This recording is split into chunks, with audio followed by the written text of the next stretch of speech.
बहुत ज्यादा मतलब दरार आ रही है, रिश्तों में बिखराव हो रहा है। तो इसका बहुत सारा कारण है। आज जो जो कन्याएं होती हैं विवाह के पश्चात जब ससुराल पहुंचती हैं तो वो अपनी माँ और सासू माँ में अंतर करती हैं। अंतर है, मैं मानती हूँ कि पर दोनों माँ हैं, दोनों का अपना अपना महत्वपूर्ण स्थान होता है। तो इसी अंतर भी है बट दोनों ही महत्वपूर्ण हैं। जैसे हम कहते हैं ना कि गाड़ी के दो पहिए होते हैं, तो ऐसे ही माँ और सासू माँ दोनों गाड़ी के पहिए हैं, बिल्कुल उनका योगदान बराबर बराबर का है। तो मैं इसको एक कविता के माध्यम से आपको बता रही हूँ और उसके बाद फिर हम लोग एक्ट करेंगे।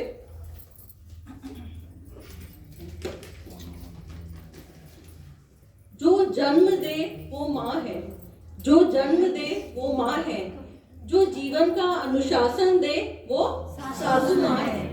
ठीक है, जिसके पास जिंदगी के 20-22 वर्ष गुजारे वो माँ है, और जिसके पास जीवन की अंतिम सांस तक रहना है वो सासू माँ है। सब आपको पता ही है, हम लोग गई है।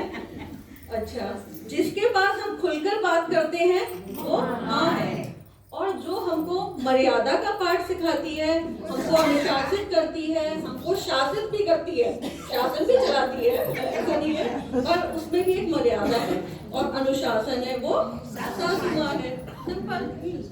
रोते हुए जब रोते हुए बच्चा आता है दुनिया में तो माँ उसको गले लगाती है, तो जो सबसे पहले गले लगाती है मुस्कुराते हुए वो माँ है।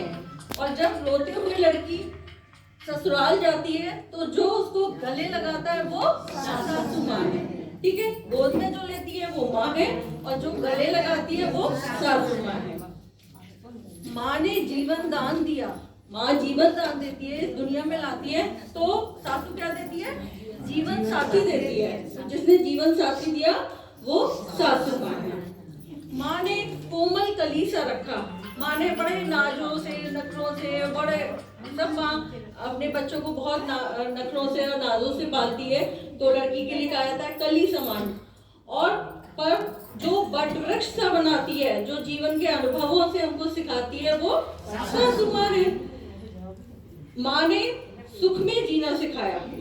भाई माँ के राज में तो सब बेटियां सब बच्चे सुख से ही रहते हैं, तभी तो बहुत याद आती है ना मायके की, अरे हम तो मायके में ऐसे रहते थे ऐसे रहते थे। चलिए, और जो दुख में भी जीना सिखाए वो सासू माँ है।